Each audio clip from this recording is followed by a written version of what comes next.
Salut les mémonistes, ici Memorule. Aujourd'hui, nous allons voir une technique incroyable. Une technique qui va bouleverser votre quotidien. Je vous préviens, il y aura un avant et un après cette vidéo. Vous êtes prêts? Aujourd'hui, on va voir comment mémoriser des nombres binaires. Quoi? Pourquoi vous faites cette tête? C'est utile de mémoriser des nombres binaires. Enfin, je crois. Non mais attends! Bon bah je pensais qu'il resterait plus longtemps. Bon, c'est pas grave. Générique.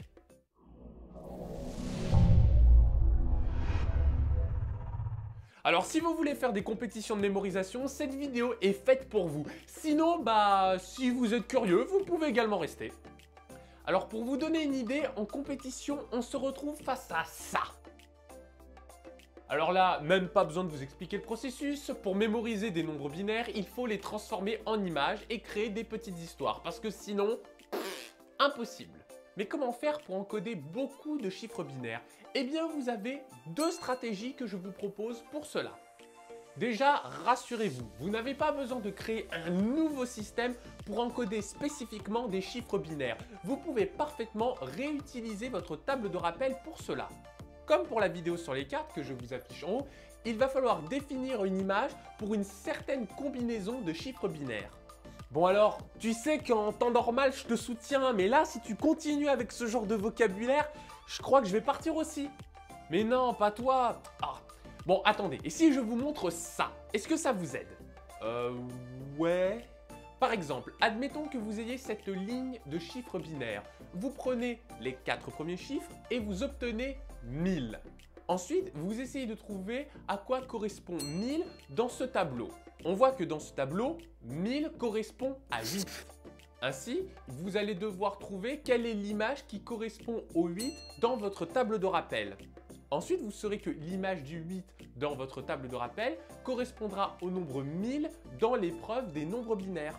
Ainsi, grâce à ce système, vous pouvez facilement encoder jusqu'à 4 chiffres binaires en une seule image en ayant simplement une table de rappel qui va jusqu'à 15. Donc si vous avez une table de rappel de 0 à 99, jackpot! Après, comme tout, ça demande un certain entraînement. Si vous tombez sur le 1, vous savez que ça correspond au 1. Ensuite, si vous passez au 2, bah, vous savez qu'après le 1, c'est forcément le 10. Puis après le 10, c'est forcément le 11, etc., etc. Donc, ça va vous demander une certaine habitude, mais vous allez voir que ça ne va pas vous poser tant de problèmes que ça. Alors effectivement, maîtriser cette gymnastique, maîtriser ce genre de système, c'est un problème. Mais c'est pas ce problème-là que je pensais. Ah oui, d'accord, ok. Oui, je vois où tu veux en venir. Alors lire 4 chiffres, ça va, surtout si ce sont des chiffres binaires. Mais par contre, lire 5 chiffres, ça devient un petit peu plus compliqué. Là, il vous faudra 30 images. Pour lire 6 chiffres, ça devient encore plus compliqué. Alors imaginez si on doit en lire 9 ou 10. Alors avoir une table de rappel de 0 à 99 vous permettra d'encoder en une image 6 chiffres binaires. Et vous allez comprendre pourquoi en regardant le tableau. Comme vous le voyez, si on doit encoder un chiffre binaire, on n'aura besoin que d'un chiffre. Si par contre, on doit encoder 2 chiffres binaires en même temps, alors là, on aura besoin de 2 images. Si on doit encoder 3 chiffres binaires, on aura besoin de 4 images, etc., etc. Donc en fait, à chaque fois, on double. Ah oui, ok, d'accord, j'ai compris, tu doubles à chaque fois. Mais alors du coup, ça veut dire que vu que tu as une table de rappel de 0 à 999, ça veut dire que tu peux encoder genre un paquet de chiffres binaires? Eh bien, vous savez quoi? Je vais vous donner un exemple. Essayez de lire ce nombre très rapidement. Ok, alors 1 100 000... Ah non, pardon. 10 100 101.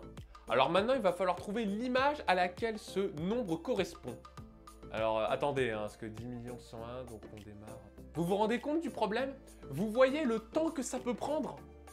C'est pour ça qu'encoder les chiffres binaires en ligne, c'est bon si on doit encoder jusqu'à 6 chiffres, disons. Mais au-delà de cela, ça peut commencer à être compliqué déjà pour lire le nombre, mais également pour trouver l'image. Dans ce cas, il va falloir utiliser un autre système.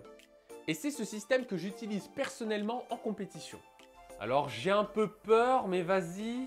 Alors en fait, c'est simple. Si lire de ligne en ligne, ça pose des problèmes, dans ce cas-là, il faut lire colonne par colonne. Et plus précisément de matrice en matrice. Ok. Alors, je suis désolé, mais moi aussi, je me casse. Salut! Non mais attends, c'est pas vrai. Bon, donnons plus d'explications. Reprenons notre tableau de 0 à 14. Et maintenant, lisez la première ligne. Qu'est-ce qu'on obtient? On a 100. Donc on regarde dans notre tableau à quoi correspond 100 et on voit que ça correspond au 4. Ensuite, nous avons le 1. Bon, le 1, ça correspond au 1. Des fois, on peut aussi être simple sur cette chaîne. Et ensuite, on a le 11. Le 11, ça correspond au 3 dans notre tableau. Alors, vous allez me demander le rapport. Eh bien, vous allez voir. En prenant la première ligne, on obtient 4, puis on obtient 1 pour la deuxième ligne, et enfin pour la troisième ligne, on obtient 3. Par conséquent, on obtient le nombre 413.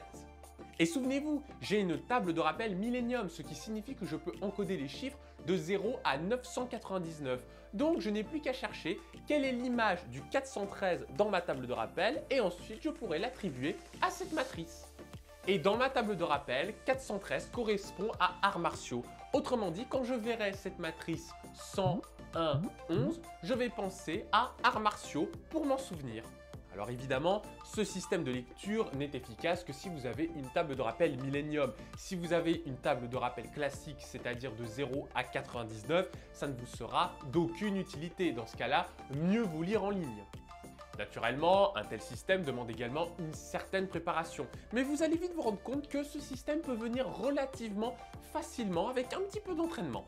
Et au moins, comme ça, vous n'avez pas à construire un nouveau système pour mémoriser spécifiquement des chiffres binaires. Là, vous avez déjà tout dans la main, enfin, dans la tête. Alors c'est vrai que cette vidéo était très axée compétition et pour les 10 personnes qui sont encore en train de regarder cette vidéo, n'hésitez pas à me dire ce que vous pensez de ces différents systèmes dans les commentaires. Dites-moi également si vous participez à des compétitions de mémorisation ou si vous voulez participer à des compétitions de mémorisation. Et si vous voulez vous entraîner plus intensément, eh bien dites-le dans les commentaires ou alors n'hésitez pas à prendre contact avec moi grâce au formulaire sur mon site. En tout cas, j'espère que cette vidéo vous a plu et sur ce, je vous dis adios mes mémos.